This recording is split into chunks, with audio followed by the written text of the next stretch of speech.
নমস্কার, আপনারা দেখছেন জেলার 1 নম্বর অনলাইন ও TV channel Birbhum RC TV. আপনাদের সঙ্গে আমি শুভাশিস। শুরু করছি আজকের সংবাদ। বিস্তারিত সংবাদে যাওয়ার আগে দেখে নেব সংবাদ শিরোনাম।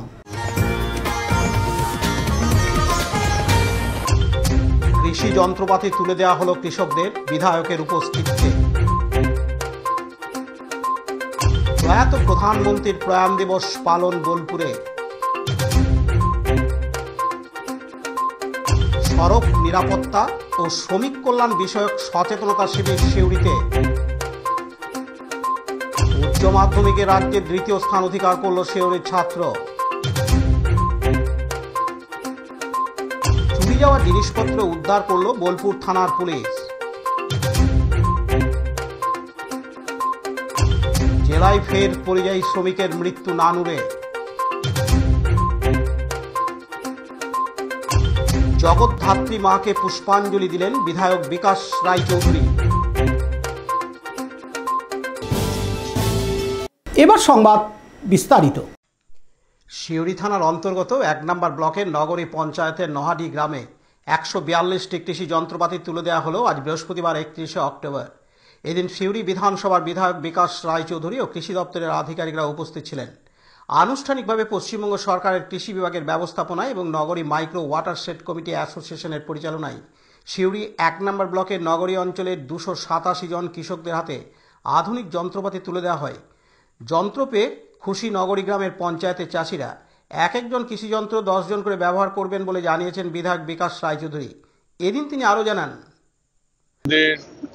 এগ্রিকালচার দপ্তরের পক্ষ থেকে যেটা মাইক্রো ওয়াটারশেড যে প্রকল্প আছে আমাদের এই নগরীতে, নগরী মাইক্রো ওয়াটারশেড অ্যাসোসিয়েশনের পক্ষ থেকে আজ পর্যন্ত আমরা প্রায় 7,500 লোকের হাতে, কৃষকের হাতে আমরা বিভিন্ন যন্ত্রপাতি তুলে দিচ্ছি। আজকেও প্রায় 142টা আজকে বিভিন্ন যন্ত্রপাতি আজকে বিভিন্ন মানুষের হাতে, কৃষকদের হাতে তুলে দেওয়া হচ্ছে এবং তাতে প্রায় বেনিফিট হচ্ছে প্রায় 287।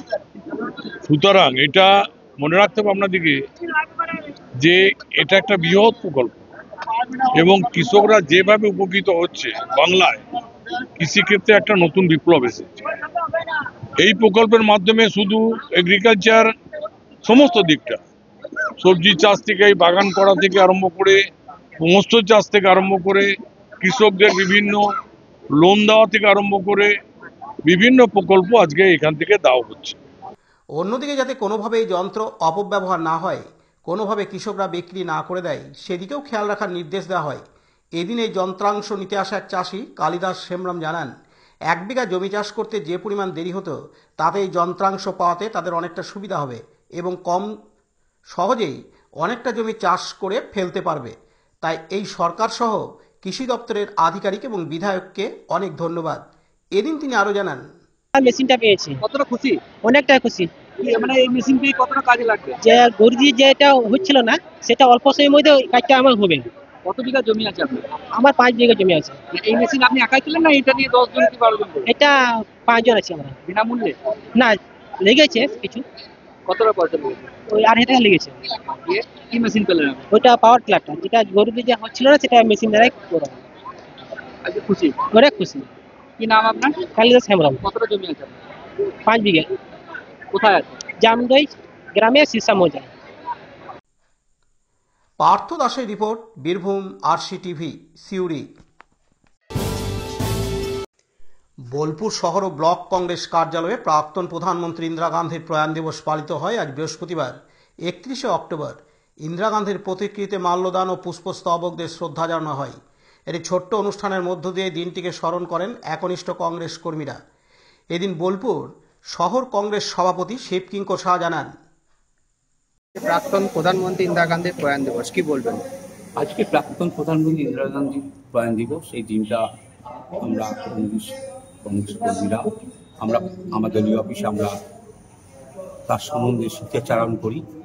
এই যে আজকের দিনটা ইন্দিরা গান্ধীর যে প্রাক্তন প্রধানমন্ত্রী, তার শুধু তিনি শুধু কংগ্রেসের নেত্রী ছিলেন না, তিনি ভারতবর্ষের নেত্রী। এবং ওনাকে এশিয়ার মুক্তিসূর্য বলা হতো।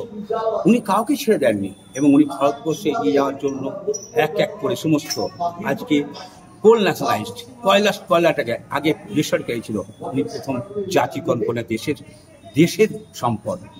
তারপর ব্যাংক ন্যাশনালাইজ, আগে ব্যাংক ছিল, সমস্ত সব ব্যাংক, মানুষ টাকা চলে যেত, মানুষ উদ্ধার করতে পারতো না, মানুষ কান্নাকাটি করতো, তার জন্য সমস্ত ব্যাংক উনি জাতীয়করণ করলেন। যে সাধারণ আজকে যে উন্নয়ন দেখছেন, সব ব্যাংক যদি আজ সরকারি না হতো তাহলে ভারতবর্ষের এই আজ উন্নয়নটা আসতো না। ওনার হাত ধরেই ভারতবর্ষ উন্নয়ন। কাজী আমিরুল ইসলামের রিপোর্ট, বীরভূম RCTV, বোলপুর।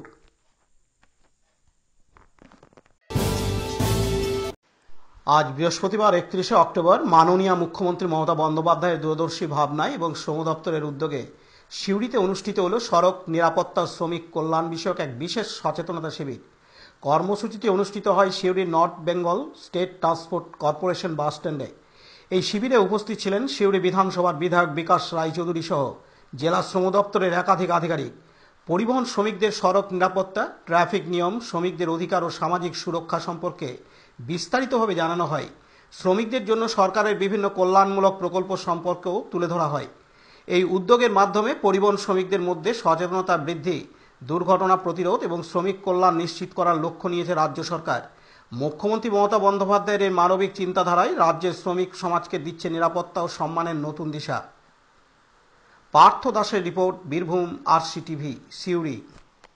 এখন বিজ্ঞাপন বিরতি, ফিরে আসছি বিরতির পর। দুবরাজপুর শ্রী শ্রী রামকৃষ্ণ আশ্রম পরিচালিত অভেদানন্দ সেবামঙ্গল হাসপাতাল বীরভূম জেলার বুকে একটি অন্যতম সেরা চক্ষু হাসপাতাল। এখানে প্রত্যেক দিন স্বল্প মূল্যে অত্যাধুনিক যন্ত্রপাতির সাহায্যে অভিজ্ঞ চক্ষু বিশেষজ্ঞের দ্বারা চক্ষু পরীক্ষা ও চক্ষু ছানি অপারেশন, ফেকো মাইক্রো সার্জারি করা হয়। এছাড়াও এই হাসপাতালে অতি স্বল্প মূল্যে যাবতীয় পরীক্ষা নিরীক্ষা, যেমন রক্তের সমস্ত রকম পরীক্ষা, ECG, USG, থাইরয়েড পরীক্ষা করা হয়। এখানে অতি স্বল্প মূল্যে চশমাও তৈরি করা হয়। এছাড়াও এখানে প্রত্যেক দিন বিনামূল্যে অন্যান্য রোগেরও চিকিৎসা করা হয়। আমাদের আদর্শ শিব জ্ঞানে জীব সেবা।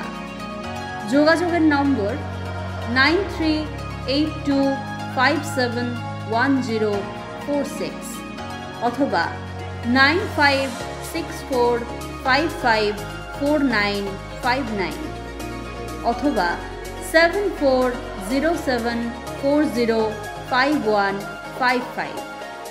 ঠিকানা অভেদানন্দ সেবামঙ্গল হাসপাতাল, ওয়ার্ড নম্বর 4, দুবরাজপুর, বীরভূম। ফিরে এলাম বিরতির পর। 2026 সালের উচ্চ মাধ্যমিক পরীক্ষার তৃতীয় সেমিস্টারের ফল আজ প্রকাশিত হয়। রাজ্যে দ্বিতীয় স্থান অধিকার করে সিউড়ি চন্দ্রগতি উচ্চ বিদ্যালয়ের ছাত্র তপব্রত দাস। এই সাফল্যে খুশি ছাত্র তার পরিবারের লোকজন। তপব্রত জানিয়েছে, ভালো রেজাল্ট করব আশা করেছিলাম, কিন্তু দ্বিতীয় হব রাজ্যের মধ্যে সেটা ভাবিনি। ইঞ্জিনিয়ারিং নিয়ে পড়াশোনা করার ইচ্ছা রয়েছে তার। সমস্ত বিষয়ে একটি করে গৃহশিক্ষক ছিল। গৃহশিক্ষকের কাছে পড়াশোনার পাশাপাশি প্রায় 4 ঘন্টা বাড়িতে পড়াশোনা করত বলে তপব্রত জানিয়েছে। এদিন সে আরো জানায়, ভালো লাগছে। প্রথমে আমি শুনি বাবা ডেকে বললো, তো তারপরে এতটা আশা করিনি, ভেবেছিলাম ভালো হবে, তবে এতটা আশা করিনি। বাবা কি বলল? বাবা ডেকে বললো যে রাজ্যে সেকেন্ড হয়েছে। আচ্ছা, তোমার ছোটবেলা থেকে স্কুলিং কোথায়? হ্যাঁ, আমি তাঁতিপাড়া থাকতাম, তাঁতিপাড়া হাই স্কুলে পড়েছি। তারপর 11-12টা 8 ছিল। তোমার আদিবাড়ি কোথায়? তাঁতিপাড়া। আর কতটা আশা ছিল? আশা ছিল ভালোই হবে, এতটা আশা করিনি। এইবারে MCQ তো মোটামুটি একটা আন্দাজ ছিল কত পাওয়া যাবে। হ্যাঁ, 4th সেমিস্টার বাকি। কত কি পড়তে বাকি? টিউশন স্কুল বাদে ওই 4 থেকে 5 ঘন্টা এরকম পারে সেমিস্টার। আর ছবি আঁকা মোটামুটি এখন। খেলাধুলা করা হয়? হ্যাঁ, মাঝে সাঝে এখন সময় এখন। বড় হয়ে আপাতত ইঞ্জিনিয়ারিং এর দিকে ইচ্ছা আছে।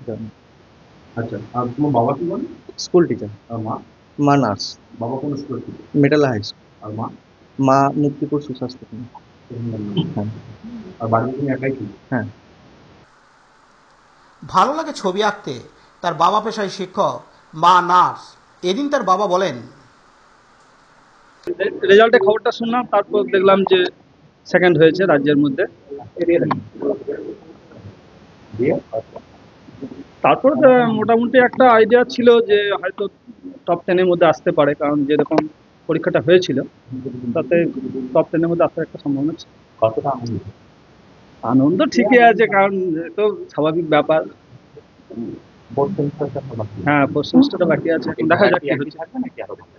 এখন তো বলা খুব মুশকিল, এর থেকে ভালো হওয়ার সম্ভাবনা তো খুব একটা নেই, কারণ সেকেন্ড আছে, ফার্স্ট ছাড়া তার কোনো পজিশন নেই। হ্যাঁ, উঠতে পারে, হ্যাঁ সম্ভাবনা আছে, কারণ বরাবরই ভালো ছিল পড়াশোনায়।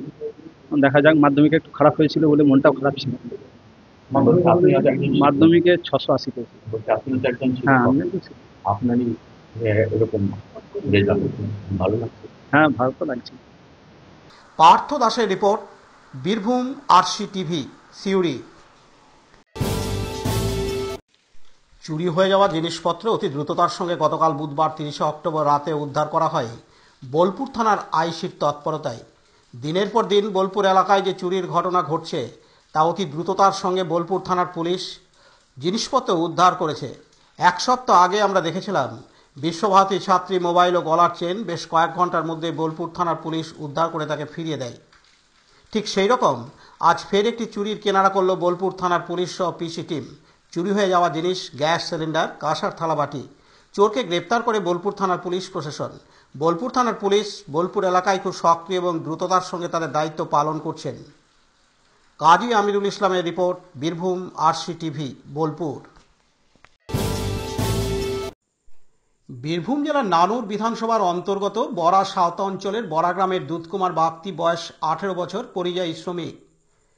অন্ধ্রপ্রদেশে কাজের উদ্দেশ্যে যাওয়ার পথে গতকাল বৃহস্পতিবার 30 অক্টোবর সন্ধ্যায় রেল স্টেশনে তার আকস্মিক মৃত্যু ঘটে বলে জানা গেছে পরিবারের পক্ষ থেকে।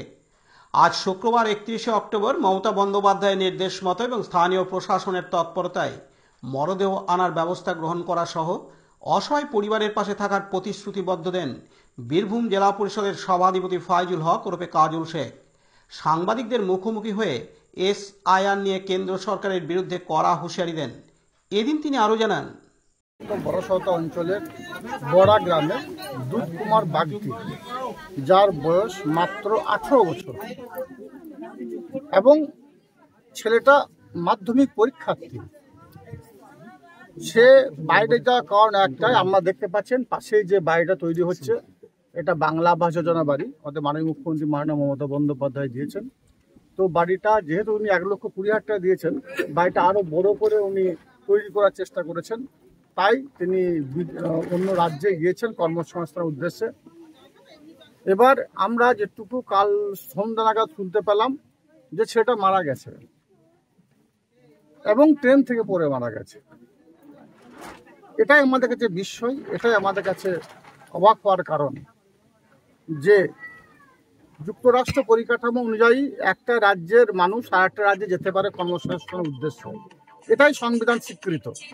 কিন্তু এখানে এসে যেটা দেখতে পাচ্ছি, আপনারা দেখতে পেয়েছেন গত কয়েকদিন আগে আপনাদের কসবা অঞ্চলের একটা আদিবাসী সম্প্রদায়ের ছেলে, তাকে নিষ্ঠুর নির্মমভাবে হত্যা করা হয়েছে। সে বিষয়ে অবশ্যই থানাতে অভিযোগ দায়ের করেছি আমরা, তদন্ত চলছে। আমাদের রাজ্যের সাধারণ সম্পাদক, আমাদের দলের সেনাপতি অভিষেক বন্দ্যোপাধ্যায়, তিনিও এই বিষয়ে তদন্ত করাবেন এবং কিভাবে সে মারা গেছে সেটা দেখা হবে, পুঙ্খানুপুঙ্খভাবে তদন্ত হবে, সেটা তিনি সুনিশ্চিত করেছেন আমাদের কাছে। আজকের এই যে ছেলেটা মারা গেছে, এর ভিডিও ফুটেজ, এর ছবিগুলো দেখে আমরাও একটু হতবাক, একটা স্তম্ভিত হয়ে গেছি যে হয়তো আমরা বাংলা ভাষায় কথা বলি, এটাই আমাদের অপরাধ, আমরা বাঙালি, এটাই আমাদের অপরাধ। এই জন্যই হয়তো এই ছেলেটা আমাদের কাছ থেকে ছেড়ে চলে যেতে হলো আমাদের কাছ থেকে। কাজী আমিরুল ইসলামের রিপোর্ট, বীরভূম আরসি টিভি, নানুর।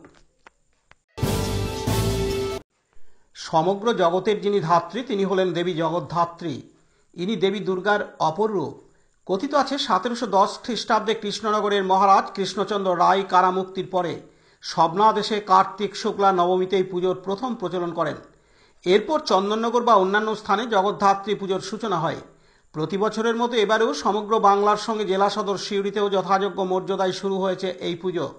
সিউড়ির 20 নম্বর ওয়ার্ডের অরবিন্দ পল্লীতে গত 2023-এ মায়ের পুজোর সূচনা করেছিলেন জনপ্রিয় কীর্তন শিল্পী ও জ্যোতিষী প্রবীর রায়। এবার সিউড়ি বিধানসভার বিধায়ক বিকাশ রায়চৌধুরী মায়ের পুষ্পাঞ্জলি দিলেন। উপস্থিত ছিলেন 20 নম্বর ওয়ার্ডের কাউন্সিলর পীযূষ সেন সহ অন্যান্য বিশিষ্ট ব্যক্তিবর্গ। এবারেও 3 শতাধিক মানুষ মায়ের প্রসাদ পেলেন। এ ব্যাপারে বিস্তারিত জানান এ পুজোর কর্ণধার তথা তন্ত্রধারক প্রবীর রায়। পতিত পাবন বৈরাগ্যের report, Birbhum RC TV, Suri. আজকের সংবাদ এই পর্যন্ত। পরবর্তী সংবাদের জন্য চোখ রাখুন বীরভূম আরসি টিভির পর্দায়। নমস্কার।